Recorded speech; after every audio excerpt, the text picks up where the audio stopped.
অনুষ্ঠান, বৈশাখী প্রতিযোগিতা, quiz contest, total একটা সামাজিক কার্যক্রম হলো, কি বলবেন এই?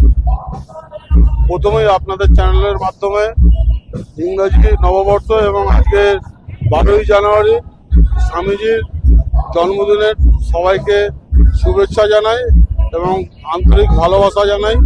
আমরা প্রত্যেক বছর 12ই জানুয়ারি স্বামীজির জন্মদিনটাকে যুব দিবস হিসাবে আমাদের অঞ্চল তৃণমূল কংগ্রেসের পক্ষ থেকে আমরা নিষ্ঠার সঙ্গে পালন করে থাকি। আমাদের 3 দিন ধরে প্রত্যেক বছরই বিভিন্ন ইভেন্ট থাকে, বাচ্চাদের আবৃত্তি, কুইজ থেকে শুরু করে রক্তদান শিবির, স্বাস্থ্য শিবির, চক্ষু পরীক্ষা শিবির থেকে শুরু করে বিভিন্ন বসে আঁকা বাচ্চাদের বসে আঁকা প্রতিযোগিতা থেকে শুরু করে আমরা বিভিন্ন কর্মসূচি রাখি স্বামীজিকে সামনে রেখে। আমরা এটাই বোঝাতে চাই যে বর্তমান ভারতবর্ষের সাম্প্রদায়িক শক্তি যেভাবে মাথাচাড়া দিয়ে উঠেছে, স্বামীজি বলে গেছেন যে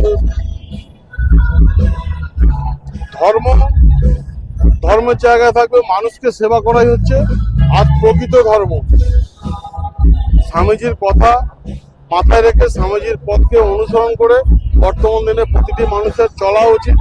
এই কথা মাথায় রেখে আমরা আমাদের অঞ্চলের পক্ষ থেকে আমরা স্বামীজির জন্মদিনটাকে পালন করি।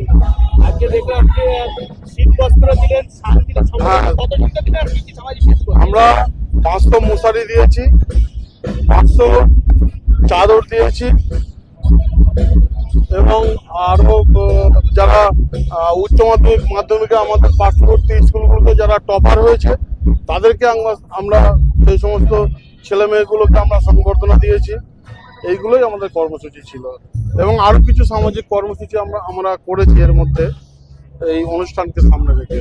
আর কারো কিছু প্রশ্ন? ঠিক আছে, থ্যাংক ইউ।